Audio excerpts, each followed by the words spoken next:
Welcome back to the Rewired Gamer. Everyone knows that a good mentor can take you far in life, but let's talk about mentors supercharging your future. I hope our fans are ready for a wild ride. Juggernaut or not, we're here to kick some ass. If you say you just can't take any more, all you're really saying is I just don't want to go any higher. Failure is not the opposite of success. It's only part of it. And you kept fighting, and you kept fighting, and you kept fighting. That's all I ask from you guys ever. Welcome back to the Rewired Gamer. It's been a few weeks. How you doing, Ronnie? What's up, bud? I'm doing awesome. How are you doing? Our schedules can be challenging to get together, man. Doesn't matter, dude. We knew this out of the gate, but we said we were doing it anyway. Yeah, absolutely. We're going to make it work even if we miss some weeks. So it is fantastic to see you. Thanks to everyone in the Twitch chat for coming by. We filmed the show live on my Twitch, but it's intended for YouTube. So if you're catching it on YouTube, hello, please leave us a comment, drop a follow there. But let's dive right into it, Ronnie. Today we're talking about how mentors supercharge your future. Opening thoughts on mentors before we get right into the outline? Yeah, man. I think of them like the thing that it's the door hinge. You know, mentors can help you mentally to open a door that you just didn't know needed to be opened, or you see that it needs to be opened, but you just can't open it yourself.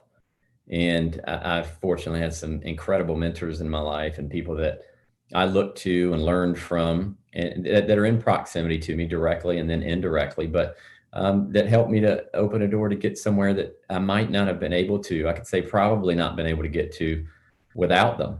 And I think they're just an absolutely necessary part of a person's life. And whether people would want to admit it or not, you have to have parents. Now, your parents might not be around. Some people are estranged from their parents, don't know their parents, but you kind of had to have parents to get here, you know? And I think when it comes to success and growth, you got to have a mentor. You got to have some people that you can really look to and learn from, and apply what it is you get from them to your life and move through that door into the next level. Because there's always a next level, baby. Totally, always another level. Totally agree. You know, yeah, man. I'm a big believer in the fact that you need to be humble throughout your life, and the fact that the humility opens up the idea that you must always be learning. There's always someone further along the journey than you are. You can always be learning to be better, to look at things differently, to do better, and to be more successful. So, you know, some people, I think, in today's day and age of narcissism, think that they know all the answers and they don't need mentors and they don't need to learn. I completely would disagree with that claim, because I think it's important as we grow and as we're advancing in our journey, that we always have people that we can bounce ideas off, that can speak straight truth, hard truth with love into our lives, so we can continue to improve. But I want to dive right into this today and get at it here. So first, we're going to talk about hierarchies. We're going to approach this topic a little bit differently than people might expect. So I hope they enjoy it. Let's talk first about the hierarchies, unlimited mentors. So we have direct versus indirect, and do you want growth or attention? Talk to me a little bit about unlimited mentors. I like this concept very much. So yeah. Go for it. Yeah, so it's unlimited in that, you know, my daughter and I were discussing something yesterday. You guys listen to this much, you'll learn both Jason and I have kids, family. That's an important part of our journeys. And my daughter, we were just talking about something, and I said to her, you know, if you want to know it, all you ever have to do is Google something. And that's true, right? Like, it sounds stupid, but like, there's really no reason for us to not have an answer or some insight into a world that we would say that we're interested in. Yeah. It's very different when you look back at history and people talk about, you know, that Abraham Lincoln or some of the, you know, the old stories, he chopped down the cherry tree and he had to walk 5 miles uphill both ways to school in the snow to get information. Dude, it's not that way anymore, Jason. I mean, it's like you can, you know, how lazy are you if you're not willing to say, hey, Siri, tell me who was the president? Oh, right. Like I just said that and Siri just clicked on my phone, dude. Yeah. And so, dude, how like, think about that, bud. It is unlimited in the fact that you can get really information from unlimited sources And so that I think that this was generation takes that for granted a little bit. Like I have very specific memories of literally walking through snowstorms to go to the college library in my hometown and then try to figure out how to navigate this gigantic, library The- with hundreds of the thousands Dewey- of the books, Dewey- the Dewey Dewey damn Decimal decimal System. system just to Yeah, get that's it. information. Now you just pop open the phone in your pocket and you have a world of information and quick answers at your fingertips. I totally agree. Yeah. Now, how does that apply? What does unlimited mentors mean? Yeah, well, it's the idea that information, bud, you can, it's like air, it's like oxygen, man. You breathe it. It's so prevalent and it's so available that you don't even have to think about it. And for us now, it's like there's so much information out there that if I want to learn about a topic, I can find that information. Now, how you dig, like, and your willingness to dig deeper into the concept or the topic and so forth. Obviously, I mean, Jason, let's talk about gaming a little bit. There's gaming terminology that the teams know more than someone who's not in that world as much. And so the more you're in a world, the more you expose yourself to something, the more you dig a little bit deeper. And there's look, Jay, that's a plug to my book. Dig. There you go. See it back there on the shelf. There it is. But that was the whole concept of the book Dig I wrote. It's like you got to take things a little bit deeper. And so it being unlimited is like, yeah, information is so available to us that a lot of times we take it for granted. And we don't think about, it's there and the value of it because you can get it. You don't think about the value of oxygen because it's so readily available. But if you were to be somewhere where it's like, oh, hey, we're running out of oxygen, like scuba diving, you got a tank, you start going, oh, this oxygen I have is so valuable because there's not much left. This is life and death. When you start realizing things that way, you realize the value of something.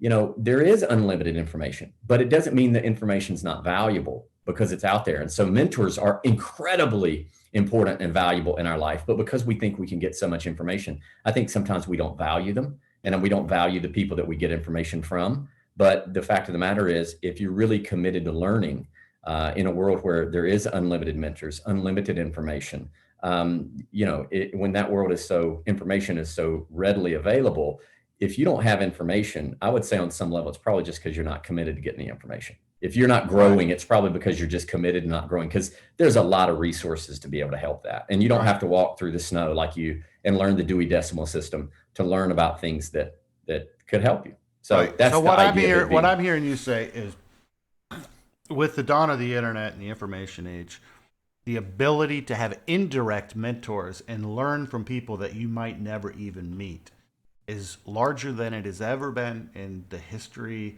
of humankind. If back in the day you wanted to learn from Ben Franklin, you had to hunt down all his writings and his books and his manuscripts, or if you wanted to learn from, FDR, President Roosevelt, you had to do the same. But today, there's such a large amount of content freely available that indirect mentors can pour into your life, and you can learn lessons from those people. So indirect being people you might never meet, but you're able to reach out and gather this knowledge and this wisdom online. And a direct mentor being someone that you actually go to coffee with and you look at face to face and they pour into your life. Yeah. And a mentor is someone, and we may touch on this further, Jay, but to me, a mentor is someone the direct mentor is someone that you're learning from, that you really do know, that you've had some personal contact with and so forth. And to me, when I've thought of mentors before, a mentor was someone that could tell me no on something and that I would listen to what they said. And so if I said, hey, can you help me with this business deal that I'm thinking about doing? And they say, Ronnie, I know the situation, what you're sharing. No, you don't need to do that. I'm not saying that you have to listen to that 100%, but I think to me, that's what a mentor means. It meant someone that I would honor their opinion enough. And I do have some personal, I do have some rapport with them, that we know each other. That's the direct mentor. An indirect mentor, man, you're talking about going to the library. A library card is free, bro. You can go to the library in your city and town and it doesn't cost you anything. And you can get any book that's there. And that's an indirect, like you can read the story of someone, Andrew Carnegie. You could read the story of a president or of whoever you look to, Maya Angelou. You could read about these stories of people and learn from them. And that's indirect. You probably never meet them. And they've already transitioned off the earth. You might, they're dead, but you can still learn from their wisdom. So that's the indirect. And that's where the question comes, do you want growth or attention?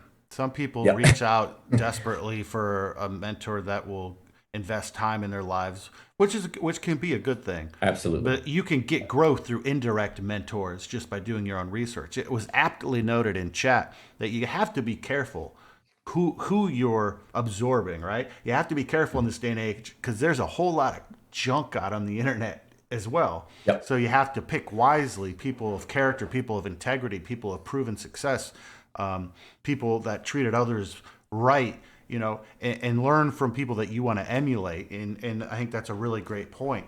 But if you want growth versus just someone's attention, there's a lot of great indirect mentors.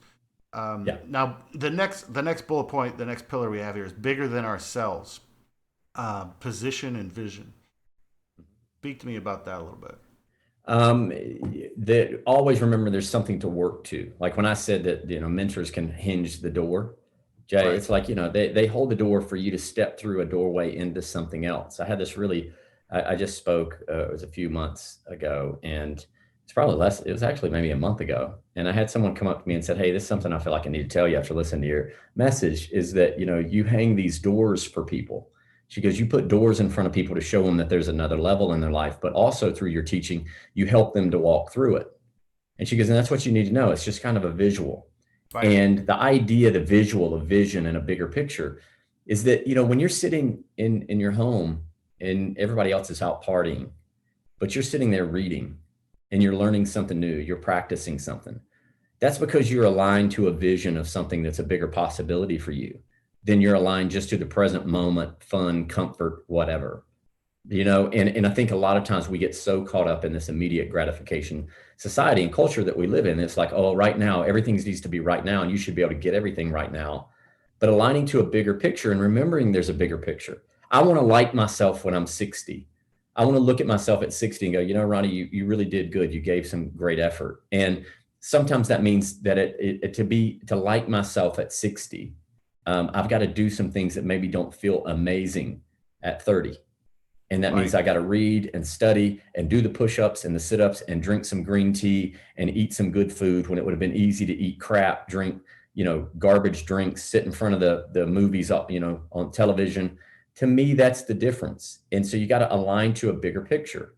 And that's for me, is like, if I really align to a bigger picture for my life and can just believe for a minute, Jason, there's more for me to do, then it becomes really important for me to find information that is really valuable. And information doesn't just drop from the sky. Information is something that has been shared by other human beings, and that's put onto Google. If we can find it on Google, it's because someone wrote it, someone shared it. So, and you want to make sure, and really quickly, I just want to not forget this and we move on. When you said important to look at a person's life, Jesus said, people by their fruit. That's a very well-known scripture from the Good Book, right? Jesus said, them by their fruit. I would tell anybody that's looking for a mentor in a specific area that you need to know what that person's producing. So with you guys, look at what you've done, Jason, in the gaming world. You've produced awesome fruit.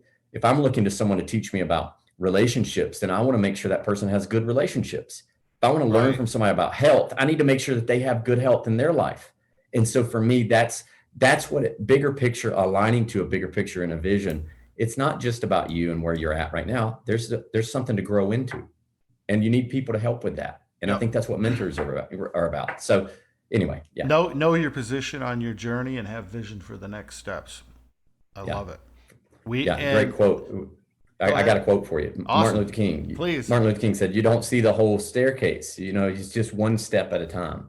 Right. And so your place and go, hey, I'm not going to beat myself up because I'm not the 60-year-old success story yet, but I am 30, I am 20, and I can take one step. Yep. And that's the key over time to building something worthwhile in your own life and success. And mentors will show you that, maybe just the next step. They might not show you everything, but they can show you one thing that you could do right now with some information that you didn't have, and I got stories in my life of that, but we won't talk about that right at the moment, but for sure. So important, man. So next we need to honor authority when someone tells you no. Yep. And then kind of tied in with that as the next bullet point, authority figures help you grow. Learning from their mistakes, mentorship from above, standing on shoulders of giants. So let's talk about honoring authority and authority figures and why they help you grow. Yeah, sometimes I think the authority figure is not just about the thing that they stand for. Like somebody could say, you really need to honor your country, right? But they could have a very different political view than you. They could be more of a liberal approach, or maybe a more of a conservative approach, or whatever. You don't necessarily have to agree with everything specifically, but the idea of honoring that bigger picture teaches you that this thing is not just about you in the moment. And I think I have grown the most when I realized there were imperfections with some of the mentors that I've had in my life. But because I decided for them to be my mentor, maybe they weren't perfect, but they were perfect for me. Right. And when I say perfect for me, is that they had something that if I honored it in them, that I think the universe, in some odd, weird way of how it works, that I believe God created the universe, it rewards you with what it is that you're willing to honor. And it doesn't mean that you're not, listen, some people are probably going to go like, well, yeah, but there was somebody I really looked up to and they really hurt me, or they really, which, hey, guess what? That happens to all of us. But I think that sometimes it's not about just the getting hurt part. It's saying there is something in me that I have to recognize, that it doesn't all start and stop with my egotistical and narcissistic view. I need to honor that other people have gone before me, and that maybe they know some things I don't know. And just in standing in that place, Jason, of honoring the thought that there are people that have already walked the walk in front of you, that can give you a bit of perspective on, it doesn't need to be all about you. It doesn't have to be all about It what swings you back want. to humility. You have to have Absolutely, some dude. humility to be able to honor others and acknowledge that they're further along the path than you, and to honor any authority they might have in your life. Yeah, and we could take this to the political climate in our world, and people goodness. hating on, Yeah, right? let's not. And right, right, because we get so upset and Yeah. and so mad about things. But I think the honoring part is like, if I could disrespect my dad, like when I was a kid, if I wanted to go, I would never do this. My dad would have, I wouldn't have done that. But if I was like, screw you, dad, you're so whatever, you're whatever, you don't love me, you don't care, you're so narrow-minded, whatever. But my dad, it's through his work that built the house that gives me a roof over my head. Right. So I have to, even the fact that I can be in a safe, warm place and curse my dad should still give me a little bit of humility and perspective that, hey, you're warm and you got a roof over your head because of the work your dad did. So you might want to shut your mouth a little bit from this viewpoint of you have it all figured out right now. That's probably a bad example, Jay, and I would never do that to my dad. But you see what I'm saying? It's true, bud. We got to be really careful that we don't think we got it all figured out and start bashing anything, because our quick tendency is to tear down any structure that we see because there's an imperfection in it. And we got to be careful that we don't try and tear everything down, tear our friends down because they don't act perfect, tear a mentor down because they aren't perfect all the time. It's like, you know what? You're not perfect either. None of us are. And so humility goes, hey, I'm going to walk this journey, and if I can learn something from you, I will. But I'm going to be kind, and I'm going to be open, compassionate, and I'm not going to act like a narcissistic, egotistical egomaniac. Yeah. So there you go, bud. You're Yeah. welcome, Jay. I gave it to you. You wanted it. I love it. I love it. Authority figures help you grow. This is kind of self-explanatory. You can learn from their mistakes. Mentorship and absorbing wisdom from someone who's above you as far as their journey in life. I love the standing on the shoulders of giants. I've always loved that phrase, standing on the shoulders of giants. I mean, it's fairly self-explanatory, but talk to me a bit about that. Well, I think if you ever climbed up on somebody's shoulders as a kid, my daughters will climb up on my shoulders. But climbing up on my shoulders, they can see further than I can see. But I have to stand up straight and be willing to hold them up for them to be able to see that. And standing on the shoulders of giants are the people that have gone before us in any endeavor, in any field. Like, yes, there are new people that come up that are, the LeBron Jameses of basketball are coming out of high school and going into the pros and dominating. And it's like, man, those guys were amazing, right? It's not even right how good they are. You know what I mean? They're prodigies, whatever. But they had people that as kids or younger that they learned from. And if you find, it's amazing, like listen to an actor, like an A-list celebrity actor talking about the craft of acting and the characters. They'll always tell you who they learned from a lot of times when they were kids. And it's people you never heard of. It's like, oh, I've never heard of that person. They're like, yeah, I watched this guy and he was on Broadway or he was in the theater. and I studied him and how good he was. And it's like, you never heard that person's name, but they were the giant that somebody else stood on. Right. And this celebrity can see the vision they have, and the world's looking at them going, oh my gosh, this celebrity, whoever it is, it's Ronnie Doss. Oh my God. I'm just kidding. I'm not an A-list celebrity yet. But you know what I'm saying? But that, because someone stood on the giants of the shoulders of somebody else. And that's if you're willing to stand on someone's shoulders, it's like, you have to appreciate those shoulders, man. Because my kids want to climb on my shoulders, like walking around. We went to Universal not long ago, and they're like, hey Dad, will you carry me? And it's like, sure, I'll carry you, but you carry your kid around for, from one end of the park to the other, dude, or half the park, you're dying. You're like about to fall over. They don't think about that. But like there's effort that goes into being those shoulders. And so we need to respect that. And the idea of growing, Jason, growing, and I've said it before. I don't know if I've ever said it on here, but growing and swelling are not the same. Like you can get an infection or break a bone and you can swell, your arm could get bigger, but that doesn't mean it's healthy, right? Growth is like, I'm taking the vitamins and the supplements and I'm exercising and maybe I'm getting some more muscle mass or whatever. But there's a difference in growing and swelling. And I think swelling is this thing that can happen really quick. You break a bone, you swell fast, like your arm swells up really quick. I think people in our society now, and a lot of our culture wants this, I want everything fast. And so it's not a healthy approach. And I think if you really want a healthy approach, bud, to success, you got to have some shoulders to stand on. Yeah. And you got to acknowledge and honor the people that have gone before you. Yeah. And once again, we circle back around to kind of humility. You have these mentors in your life, whether direct mentors you have coffee with or indirect that you're studying and learning from in books or online or whatever. And you have to understand that you are standing on their shoulders. And because you have these mentors, like you said with your daughter standing on your shoulders, you might get higher than they ever did.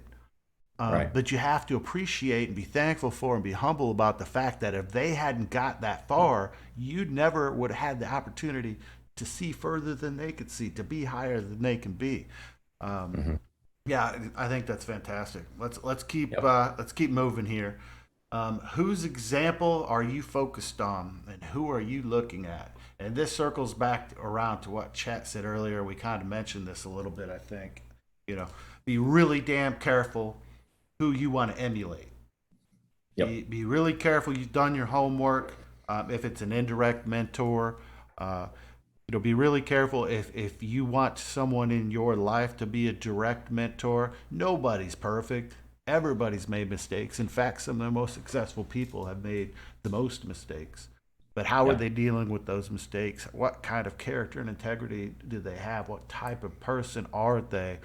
Because if you're looking to partially emulate a direct or indirect mentor, you got to be careful. Like, what example are you focused on, and who are you looking at? Yeah. I think let's talk about this one. So money, like people like now so crazy about seeing money. Like there's these social media phenomena, influencers, right? And these guys come out and they got all the insights and they're standing in front of a Lamborghini that they leased that they can't probably afford. And they're like, hell yeah, I'm an influencer and I got all this information to help you with your life. And it's like, all right, okay, maybe. But and that's the world, right? It's blingy, it's flashy. Right. But for me, man, so this is just what, as you were talking, I was like, for me, if I mentor somebody, I'll tell anybody on this that's watching this. If you get to know my life, you come and you hang around me, my family, my kids, like you're going to see we're healthy. Like this is no BS, man. Like I put the number one thing. Yeah. I walked the walk. Am I perfect? I mean, not even close. My wife would tell you that. But like for me, I'm sitting here, I looked at my phone, like that's me and my wife, right? That's Jen. We just celebrated, dude, our anniversary. We've been together almost 17 years, man. You're getting old Thank man. you. I'm younger, baby. I'm getting younger. And Jen's younger than me, so that helps, right? But dude, like for me, it's like there has to be some substance to it. And like in our world, it's so easy to scroll through, see a picture of somebody and go, oh, they must have their crap together. And the truth is, man, that may not be the case. And so if I'm going to if I'm going to mentor someone and there's things they want to know, I'll tell them, because it's like, look, I'm kind of an open book in the sense that I'm living it the best way I know how. And I promise you, I don't have billions of dollars, and it's not like I'm flying private jet and renting out, resorts for parties and stuff. I'm not P. Diddy. I don't roll like that yet. R Diddy. They call me R Diddy. R. Right? Diddy? But Oh, good I'm Lord. not right. Too much but like I'm not information. that. I know, man. But I'm not that. But the thing is like if you wanted to see me, if you wanted me to teach you about relationships or the things we're talking about, I'm like, look, you can look around at my life. My relationship, I got great friends. But my marriage is a great marriage, man. My kids are healthy. They're happy. They smile. We hang. But I invest the energy into the things that are real, that matter. And there's been times I've wanted to get caught up in following a social media influencer and go, oh man, they everybody knows who they are. But it's like, well, maybe they spent millions of dollars on marketing and yet they don't have a whole lot of substance to them as a person. You got to be careful and filter through some of that. And I think if you're really looking for the right stuff, the right people will show up. So anybody watching this, man, it's like, hopefully people watching this, they want to learn. It's like, hopefully we're the right person to speak into their life. But the reason I think I can say that with confidence is that, you know, my life's working in the things that really matter. Could things work better in some areas? Absolutely. Yeah. Could I make more income? Absolutely. And I am. Is our income growing? For sure. But the things that I would say are so invaluable, the things that you can't put a price tag on, those things have to be healthy and good in your life too. And that's where I think we really all need to look at people that inspire us by their example, not just their words. For sure. And you know, as we always talk about in the show, it's all things in balance. You want to be careful about putting people on pedestals, even your mentors, because we're all human.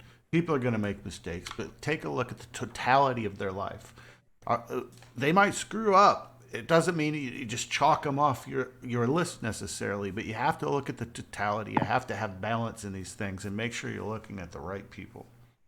All right, let's keep rolling. The next pillar is priorities. Ooh, Lord. You're going to love this one. I can feel a rant coming on. Progress requires protection. Protection requires prioritization. Prioritization requires a plan, and plans require practice. That's a mouthful, man. Walk me through that, Ronnie. All right, so let's take the word practice out of it because I'll bring that and you'll see how that means that we're actually doing all this other stuff, right? And what are we doing? We're making progress. You know, what are we doing? We are, we're coming up with a plan and so forth. But progress requires protection. That means that you kind of have to guard the way you're going, right? Like you got to guard it. Think about how, here's a great example, Jay. You and I fly enough on airplanes. You don't just walk out onto an airstrip, an airfield at Hartsfield International Airport. Nobody gets out on that runway. Right. Like you don't just walk out there. Why? Because that for planes to make progress, they gotta take off. They gotta land. You can't be obstructing the runway. And so in your life, there's this runway and you got to protect it. So if I want to make progress towards something bigger in my life, I got to protect that path. I got to realize that it's not something that I can just open up to anybody, because if you don't have boundaries in your life, you don't set up, certain standards for you, people will impose on that, walk all over you. And the next thing you know, you don't make the progress you want to. Your friends may not understand why you're into what you're into. They may not. So you have to protect what it is that you want to progress towards for you. You don't always have to agree on things like we said, but you got to protect it. Right. The other part, the protection requires prioritization is, you have to realize that if you're going to protect it, it is of high value because you need it for progress. So it's of high value. So what does that mean? You've prioritized it. This means, hey, you don't mess with this. Like for me, like you're not going to mess with my money, right? I get it. Like you're not going to come into my bank account and mess with my money, right? But I'll tell you what you're damn sure not going to mess with. You're not going to mess with my wife and my kids. Right. They're my number one priority.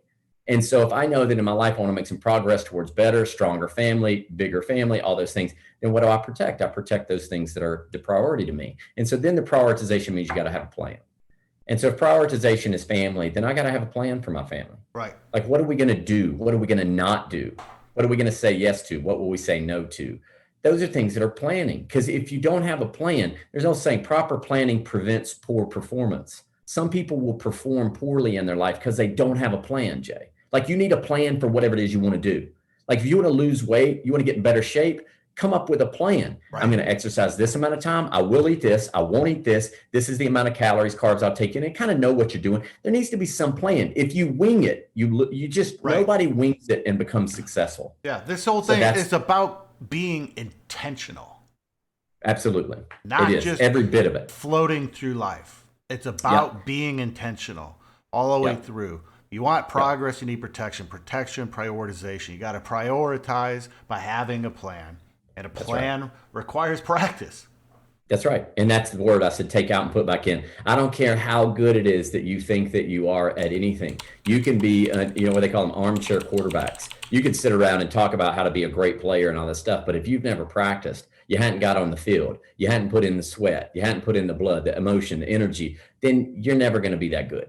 And you're never going to be that good at marriage if you won't practice the things in a marriage that you know you need to practice. What are the practices? Honor, respect, good communication. You practice those things. You can't just sit around. Did you say there was a rant coming earlier? Because I think I'm on one with that, bud. I knew it. But you can't, right, here he is. But you can't sit around and talking about how, yeah, man, our marriage is great and we do whatever. And it's like, no, your wife secretly hates you. Like I can look at her and tell she doesn't like you because you know what? All these things you talk about, you don't practice any of it. You're so egotistical that you think you don't have to practice. Like none of the great ones in any sport, in any endeavor, business, it doesn't matter. People that are good, people that have gotten better, the ones that wind up being the legends, they practiced more than everybody else. And you got to practice things. If you want to grow, you got to practice thought. You got to practice contemplation. You got to practice learning insights that you don't have. And I've been around some pretty successful people, Jay, and I'm telling you, the people that are making it happen, it didn't happen by accident.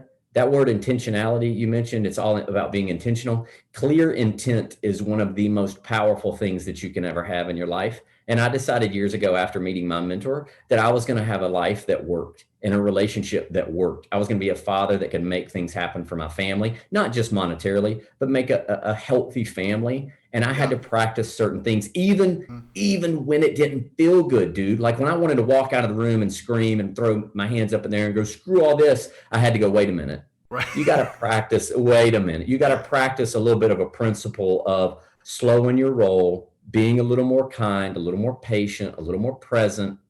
And guess what? Over time, things get better. You get stronger. Otherwise, dude, you're throwing, you know, a dart at a dartboard in the dark that you can't see and you don't even know what it looks. I mean, you got to practice, man. Yeah, you have to be intentional. And to loop it back in with today's topic, picking and working with a mentor is an intentional practice that can lead to progress through this chain. You know, you can write this down. I think this chain right here, progress all the way to practice, is fantastic. And having a mentor is one way to establish this chain in your life. You've got to be intentional. You can't just float. Yeah. Can I say one last thing? Absolutely. Well, there's two things I want to say. Number one, I think we just found the catchphrase for the show.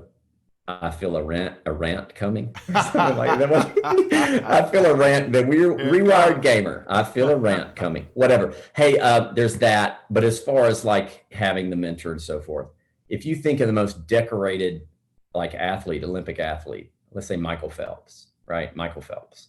Like if you learn about him, dude, the guy was up at 4 a.m. and he swam all day. But guess what? His coach was walking up and down the side of the pool, yelling at him, directing him, helping him, watching him, helping him to be the very best with precision, dude. And I don't know if you know the story of it, but I've heard that Michael Phelps' coach would often have him swim with the lights out because he didn't want him to be able to see the wall. He wanted him to feel it coming. And so he could feel it when he was getting towards it, knew how to make the turn, even when he couldn't see. So in case his goggles got fogged up, he could still make the turn and not lose that thousandth of a second that made him a champion. Yeah. Anyway, there you go, pal. That was it. That was my two things. Little things, baby. I love it. Let's roll through here. Now, the next pillar is contemplation. Yep. Mentally design your future and be specific. Yep. Emotions follow focus. We've talked about this a couple times on the show. We're going to keep hammering on that. Yep. Focus is a choice that must be practiced. The difference between busy and productive. What you focus on is going to determine your emotions. But let's start with mentally design your future.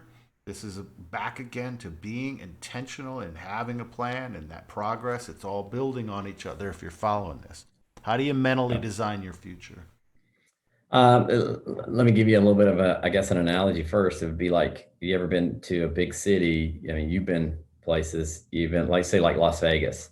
Yeah, you go there and you see these hotels, and there's on the outside of the hotel. My wife and I were just down at Aria Hotel in Vegas, and the design of it and so forth. That doesn't just pop up, Jason. It's not like Right. that hotel just all of a sudden. It's not there one day. It's there the next day. needed a It doesn't plan. work like that. There's a plan, baby. Somebody had to design that, put it on paper, come up with a blueprint, and then make that happen. And so this is where in your life, like, you're going to build something. Like, think about that. Your life you're building something. Work in progress. A work in progress. So it's almost like, in the beginning, wouldn't it be smarter to go ahead and get some kind of an idea of what you'd like it to look like? Now, some people, I've heard people going on these rants, Jay, where they're like, at a certain age, you shouldn't know what you want to do with your life. Hey, that may be absolutely true. Like, I don't know that I knew exactly what I want to do with my Right. life when I was in my 20s. However, you can design your day and say, I can give X amount of time to this, whether that's reading, learning in a certain area, whether that's exercising, whether that's prayer, devotion, whether that's whatever it is, right? Like, being around something, doing something. You need a picture of, like, what would really help you to maximize your day, because you're building Yes. something. And if you look up one day and you go, hey, I'm not really building anything that I'm proud of, I don't feel like I'm building something, then it's like, okay, well, then let's just take a step back here for a minute. If you were going to build something good for your days, like just the next week, let's say the next week you were going to say, over this next week, I'm going to build something that looks something like this. What would be required in that blueprint? And that's the mentally designing it. And you either live by design or by default. And the sad part of it, Jay, is that if you don't design it, you will default into a lesser version of something. And that is a lot of times where you're casual. That's where you're not taking on your health, like you're not taking on your business, your money, your occupation. Like, if you're going to go work somewhere, like, be the best employee you could be. Like, meaning, learn about the company you're working with. Like, learn about what the background of the company. If you go to work for like, I went to work at the Ritz-Carlton Hotel. It was one of my first jobs, Jay. It was the best ever. But I learned so much about the hotel and why it was founded and what it was really about, the motto, the theme. We've talked a bit about those things. But that is where, when you understand that, you're getting a mental picture of that helps you to do what it is that you need to do. And it's all by design. That's clear intent. If not, it's default. And if you default into things, it's like, yeah, this is definitely a lot less than probably what I could have produced. Right. And today's a great day to start designing a mental future. And your future doesn't just need to refer to your career. Like, you want to be an airline pilot, or you want to, right? So if you're real young and you're watching this because you're interested in rewiring your mind in your future and taking life seriously and living intentionally, you might not know exactly what you want to be when you quote unquote grow up. That's fine. But you probably know some things, right? Like, if you get married someday, you want to be a good spouse, you want to be a good parent, you want to be a good friend, you want to be a hard worker, you want to be healthy, like things that you want to be when you quote unquote grow up. Even if you don't know exactly what career you might be in at that time, you could start mentally designing your future and be specific. Right. Like, when I hit 50, I still want to be in shape, or whatever that looks like. Or, I want my body to be healthy. I want to be the best son or daughter or friend or whatever in the world. So you're designing your future, not just your career. You're building a picture of what you want your overall life to look like. And a lot of these things can all exist independent of what you might decide your course in your career and your occupation will be. Yeah, because just think about it, man. If you don't, this isn't a quote I've heard, but this is kind of, if I think about it for me and contemplate it, it's like, if you don't design it for yourself as best you can, somebody else is going to come along and design your life for you, and they'll use you, right? They'll totally exploit any talent for their dreams. Like, if you don't build your, what's the, it's the story, or it's kind of the joke of the entrepreneur, the guy that owns the company, shows up one day and the employee looks at him, and the business owner's driving, it's totally, exaggerated, but the business owner's driving like a Ferrari. And the employee that works for him goes, "Oh man, that's such an incredible car." And the business owner guy goes, yeah, well, if you keep working hard, next year I'll buy myself another one. Right. You know what I'm saying? And it's almost like, wait a minute, hold up. Who are you doing this for? And don't get me wrong, I've worked Right. for other people. My mentor, the greatest gift in my life was working for my mentor. I worked for him. Right. But I had to learn. But at some point, isn't it worth the contemplation of thinking about what you really want your end game to look like? And at least make sure you're doing some things on a daily basis as much as possible to move towards that. Because if not, somebody else will sell you their game plan. And the next thing you know, you're playing their game and you've designed something based on them, not what you want. Yeah. And I think that's something everybody that's listening to this needs to consider. If you a marriage, like, what do you want in a marriage? What do you want in a relationship? What you want your physical health to look like, really, because it's what you decided. And can you design that or put a plan together and attack the plan? Because that's where you put your focus. So there you go, bud. That's all I had to say on that. So we talked for now. about this a bit in previous episodes, but I think it's really powerful stuff. Emotions that you experience follow what you're focusing on. And focus is a choice that has to be practiced, busy versus productive. Talk about that a minute. So a lot of people don't get this, but when we talk about the word emotion, those are chemicals. Your brain kicks off certain chemicals. So guys, if you're listening here, you go watch a movie, you could get sad. Why? Because you put your focus on that sad movie. Now outside, there could be fireworks going off a mile down the street and everybody's happy and whatever, but you're watching some sad movie and you're feeling sad because you've put your focus into this sad movie. Well, if you think about it in your mind, you're running a movie through your mind all the time. You're creating a movie. And so even in your mind with your eyes closed, you're creating some sort of a movie. There's pictures. Movies are moving pictures. And so you're creating some kind of a movie all the time, pictures all the time. And whatever you put your focus on, your brain's going to kick off certain chemicals, regarding that. It fires off certain things. And so those chemicals are really what cause us to move into action.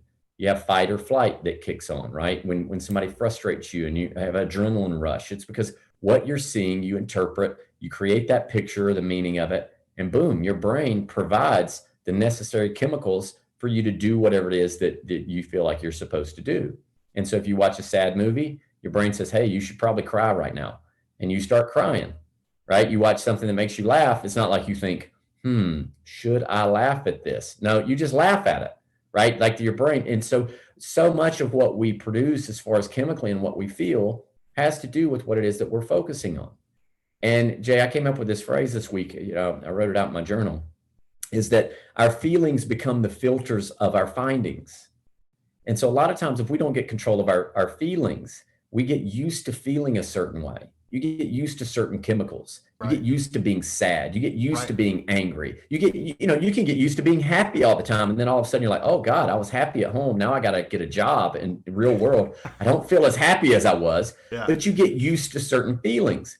And when you feel something about you, and you do, every one of us, I'm talking to myself, I typically feel a certain way about Ronnie. I feel like Ronnie is a certain way. And if on a scale of a 1 to 100, my inspiration level is usually around an 82.5, then if I feel like a 90, I feel like, I'm like, wow, I'm feeling really inspired today. But you know what? I'm probably going to drop down to about an 82.5 because that's usually about what I am. Right. Or if I'm way below that, I think, man, you got to get in shape, man. You got to get this right. You got to get your thinking in order because why are you so down today? You typically feel a certain way. But through practice and focusing on things that fire off different chemicals, you start feeling a certain way more often. And then you get used to a different version of you. And this is why all the scriptures of all the greatest religions in the world always talk about what you think about. In the Bible, it talks about think on these things that are good and productive and holy, right? Think on Focus these your things. brain on the good. Yeah. Focus your brain on them, because if not, you're going to focus on something else that causes you to default back into something Sad and negative and toxic. Sad, negative. Yeah. And you're going to feel, dude, you're going to feel those ways because you're human anyway. Right. Jason, listen, guys, everybody listen to Jason and Ronnie are not telling you that you are never going to feel like the crap hits the fan and life sucks. Life sucks sometimes. It sucks. I lost a great friend this past week. Jay and I've had many conversations since we've talked. It's been a hell of a week for Ronnie. I have cried a ton. I've gotten in bed. Yeah, I mean, I'm not sitting here telling you Ronnie has all the answers and figured it out all the time. There's days where it's like, you know what, I had to climb in bed. I lost one of a great mentor friend, and I got to be careful talking about this. I'll cry like a baby, but it sucks, and sometimes you don't understand it. And sometimes when I said I was writing this in my journal, that you know, the feelings become the filters, I was writing these things out. And one of the things that I wrote out in it was that sometimes you don't understand, but maybe you're not supposed to. That's what I wrote to me. And it's like, you know, sometimes you're going to feel a certain way and you don't know why you feel that way, but you can feel it, but you just don't want to stay there. So the key in moving out of that feeling would be find something else to focus on. I am focused on talking right now and us having a really great dialogue and so forth. But let me tell you, some of the emotion comes in waves, Jay. Like an hour ago, I mean, I was working out today. Obviously, you guys tell I work out really hard. You can tell this body. You don't get a body like this, Jay, by not working out. But dude, I was doing bench press today. My wife, she's at the gym. She's doing a class at the gym. This is about 10 o'clock here Pacific time. And dude, I'm doing bench press, man. And I got tears running down my face. And it's not because I was lifting so heavy. Right. It's I got this wave of emotion. And I thought, you know what, I can sit here and cry and let this emotion hit me. And if I need to step out of the gym, I will. But if I can put my focus back on getting the job done for this next, you know, half hour that I'm in here, I will. But life throws things at you that you don't understand, and maybe you're not supposed to. But the one thing that I think can help us to understand it, Jay, is to put our focus on something to help us move through whatever the thing is that's maybe causing us to feel so bad. And sometimes that takes a day, sometimes that can take a week, sometimes it can take months. But at some point we got to say, hey, wait a minute, maybe I've been feeling this way for too long. And I've given myself permission because I'm not focusing on something better. And that's what I think is worth the consideration, bud. That's the consideration. The last part under contemplation is borrowed power is not enough. Inspirational versus attentional. And then we're going to move into action steps. Yeah. What does borrowed power is not enough mean? I can watch, name a great hockey player or a great athlete. Tell me somebody. Just a name. Go back of to somebody, the right? classic, you know, Michael Jordan, considered by many to be, you know, the greatest athlete. All right. So great. You know what? I used to watch Michael After Jordan. the I grew up in last North game. Carolina. Yeah, right. So I went up and I grew up in North Carolina. Michael Jordan grew up in North Carolina. I went to North Carolina State University. And Michael Jordan went to North Carolina, right? And I went to NC State. My roommate played basketball at NC State. And so basketball and so forth as a kid was a big deal. And I can tell you watching Michael Jordan as a kid was unbelievably inspiring. Yeah. But, you know, Michael Jordan being so great and me watching Michael Jordan be so great didn't make me great.